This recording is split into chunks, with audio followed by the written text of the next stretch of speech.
Mom. In shock, I opened my eyes wide and looked down at my daughter, Emily. It was the first time she had called me Mom.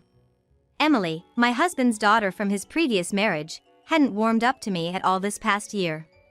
But now she called me for the first time. I was on the verge of tears when she reached out her right hand to me. In her open palm was a ring. Upon closer inspection, it was a wedding ring. It looked like it was sized for a woman. As Emily, the child I didn't give birth to, lowered her gaze and trembled, I knelt down beside her. "It's from your real mom. Do you want to meet her?" My husband was on a business trip abroad. Feeling lonely with just the two of us, I gently asked her. "Nah, I want you to throw it away." "Huh?" "Well." As I listened to Emily's story, I felt anger building up inside me. I should leave, right? I tightly hugged my 10-year-old daughter who came to such a conclusion. Stroking Emily's crying head, I whispered, "Tell that person tomorrow that I'll do as she wishes. I won't forgive anyone who makes my daughter cry. They'll get what they deserve." My name is Catherine, 29 years old. I got married last year and am currently a stay-at-home mom. My husband, Bob, is 37 and it's a second marriage for both of us. We met at work. Excluding the fact that the company was owned by my father, we had a typical senior-junior relationship. By the time I joined the company, he had already divorced his previous wife, but he was a very reliable senior. Emily, Bob's daughter, is 10. Even after being married to Bob for a year, she hadn't warmed up to me at all. Emily would answer when I asked something. She would eat all her meals without leaving anything. But she never initiated a conversation with me or talked about school or friends. I understand it's a tricky age and maybe that's just how it is, but I couldn't help but feel lonely. I heard that the relationship between Emily's real mother, Linda, and Bob was not good. Linda was a heavy drinker and had multiple affairs. If it weren't for Emily, Bob said they would have divorced sooner.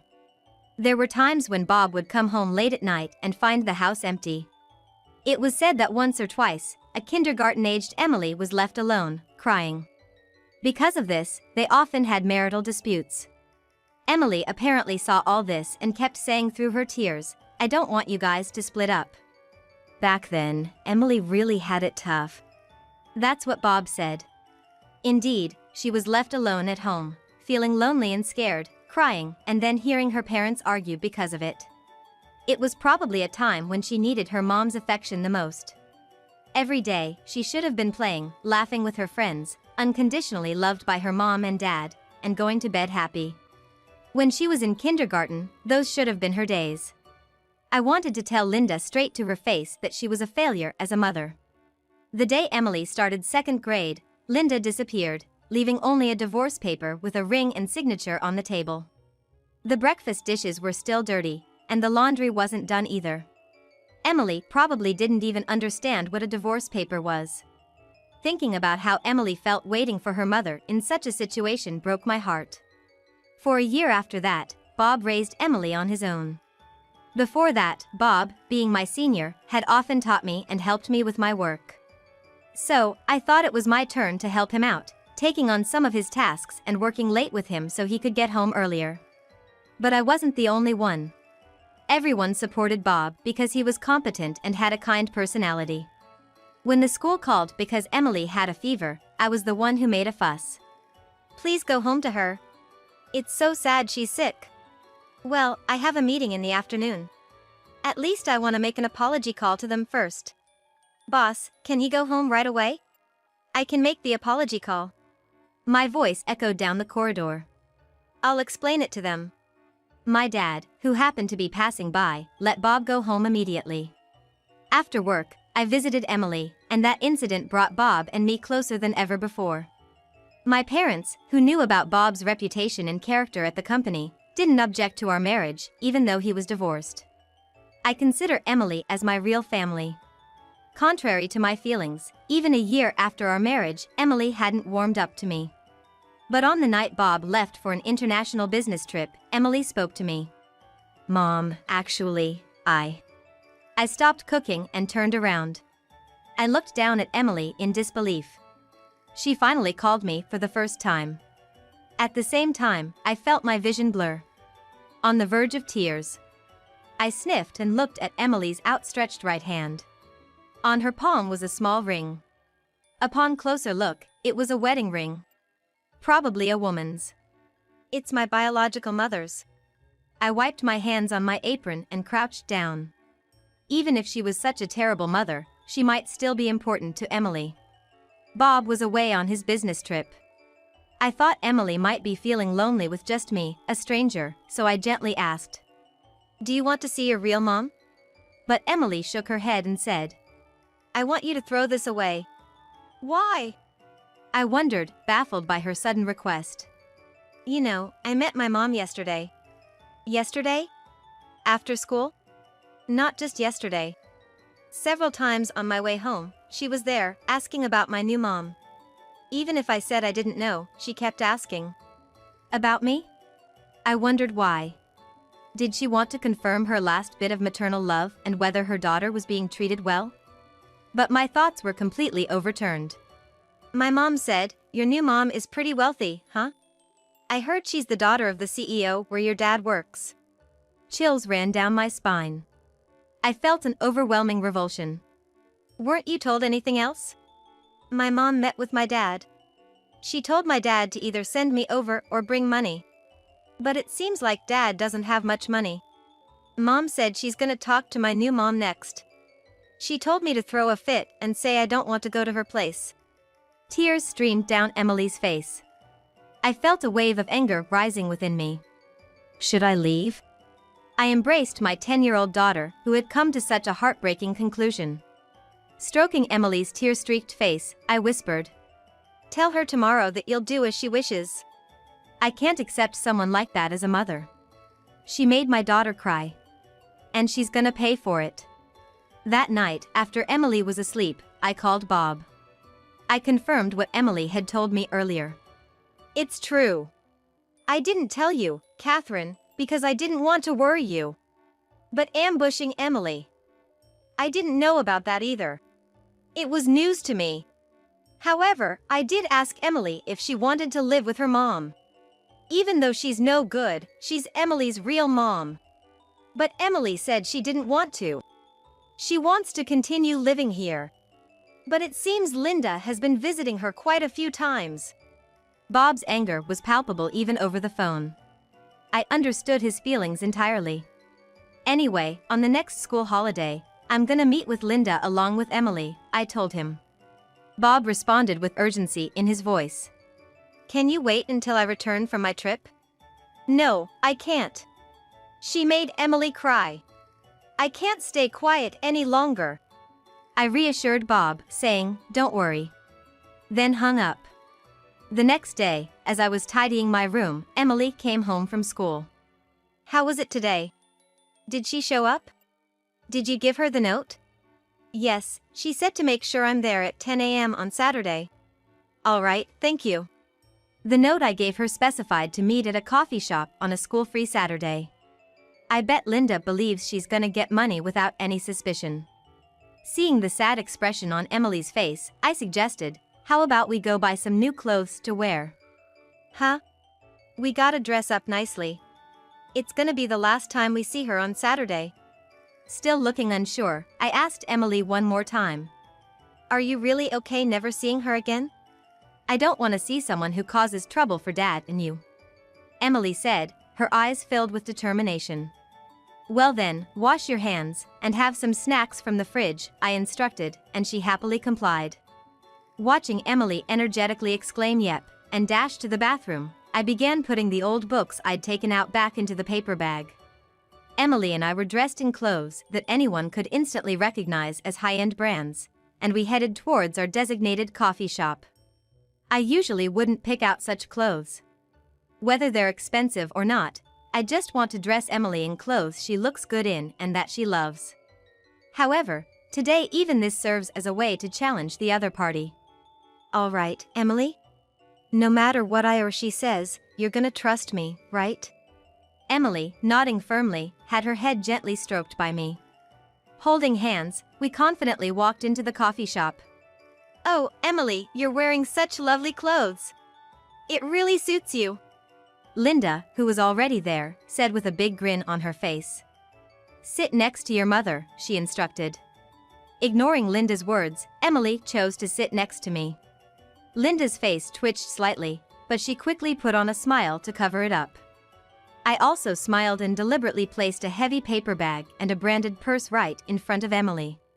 "There's something precious inside. Keep an eye on it." The color in Linda's eyes changed. She was greedily staring at the paper bag, probably thinking it contained a luxury purse and money. I ordered a coffee for myself and a cake set for Emily. After introducing ourselves, I quickly brought up the topic. "You want Emily back, huh?"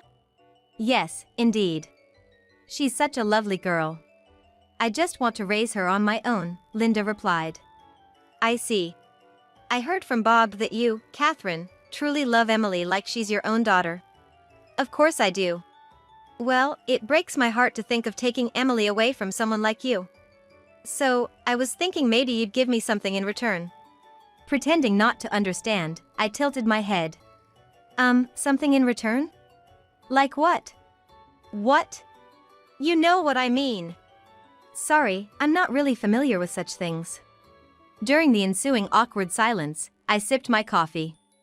Emily, who had been looking down at her phone since earlier, was gently urged by me to try her cake, saying, "Eat up, it's delicious." Linda clicked her tongue in slight annoyance. After a few moments of silence, she leaned in, seemingly impatient. "I mean, money. Just money." "Money, you say?" I purposely asked back in a slightly louder voice. Linda frowned and sighed. "Obviously. I'm giving up my precious daughter. I deserve some compensation." I interrupted. "No. I'm a mother too. I know how precious a child can be. I have no intention of snatching Emily away from you, Linda." Linda sat there with her mouth agape.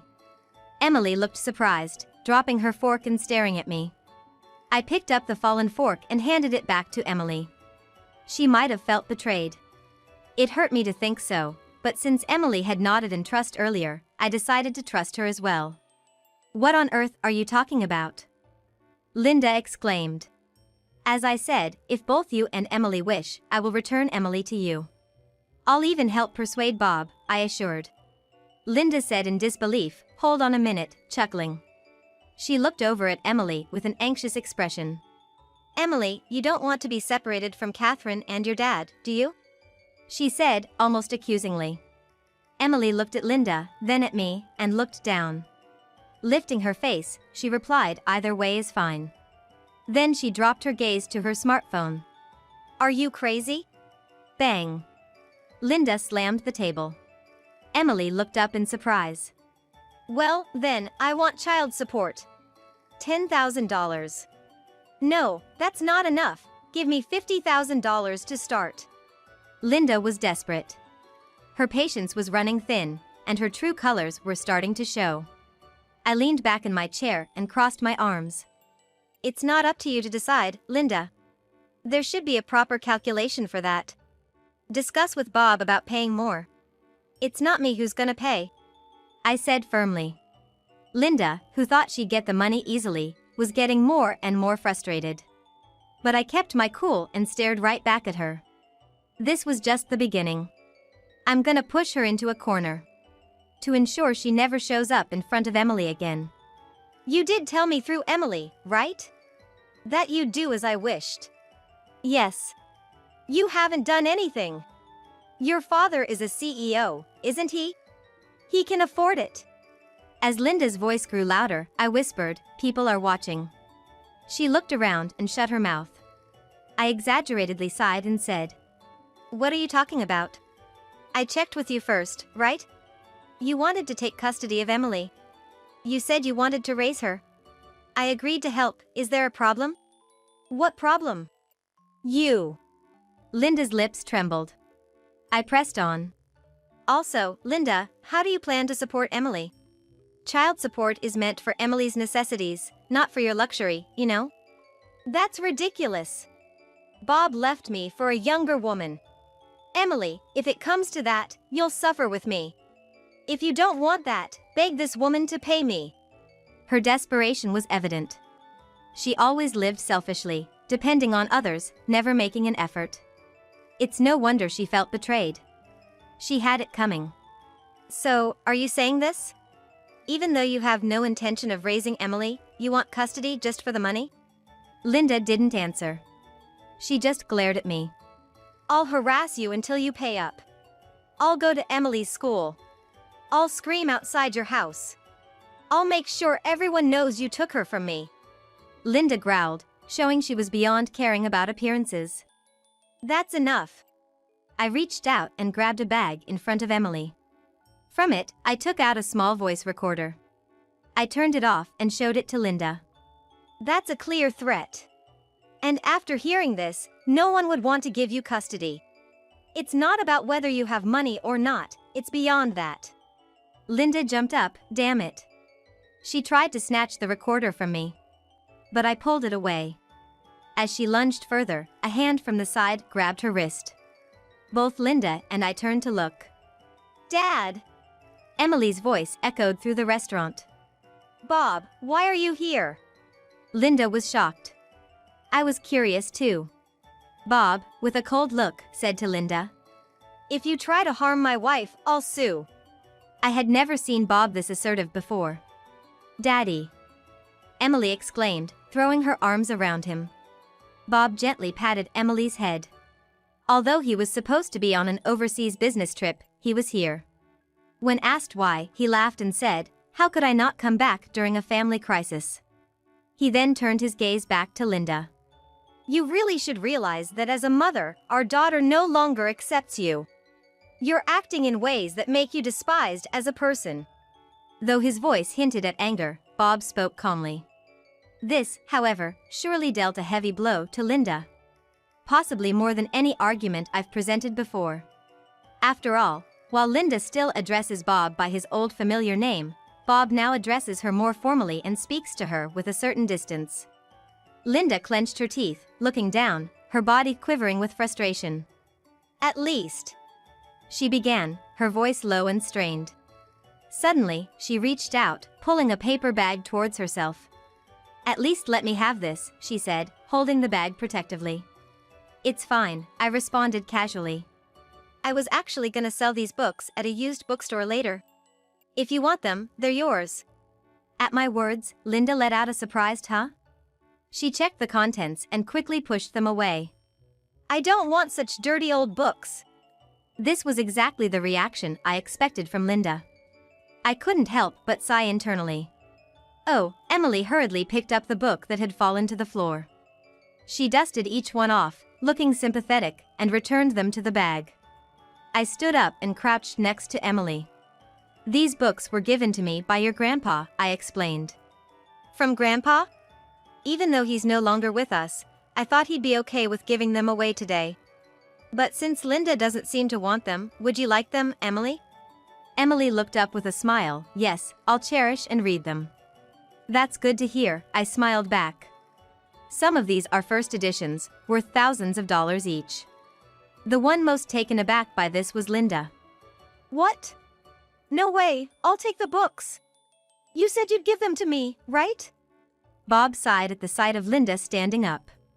He firmly grabbed her shoulder and made her sit back down.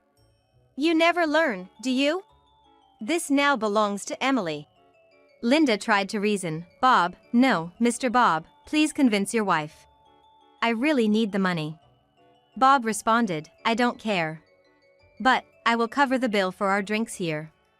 He then turned to me, suggesting that we get ready to leave. Bob turned to Linda once more. I'll tell you one more time, if you ever harass my wife or daughter again, I will not hesitate to take legal action. After apologizing at the register for the commotion, we left the cafe. It turned out that Bob had requested an urgent return from his business trip. And the smartphone Emily was always fiddling with? Apparently, she'd been communicating with Bob. Since that day, Linda never showed up in front of Emily or me. However, after Bob returned from his business trip, Linda did visit him once. Apparently, she couldn't pay her rent and was evicted from her apartment. With worn-out clothes and carrying 2 bags, she pleaded with Bob, saying she only had a few $100s and needed help. Bob refused, advising her to live more responsibly. She cursed him out but eventually sobbed uncontrollably, like a child. After that day, Emily and I became inseparable, like a real mother and daughter. She started helping me prepare dinner and fold the laundry. It wasn't that she felt obligated, she simply enjoyed spending time with me. Above all, we shared countless stories. Before you and Dad got married, when I had a fever, you came to visit me, didn't you? Yes, I'd heard about you before, but that was the first time I met you in person. I always thought how nice it would be if you were my mom, Emily shared. Laughing, I asked, then why did you keep your distance? She admitted she didn't want to get too attached, fearing the eventual separation from Linda. You didn't have to worry about that. I comforted her. I am your mom now, and I'll always protect you. We'll always talk and depend on each other, okay? Sure thing. Emily replied with a radiant smile, which made me cherish our bond even more.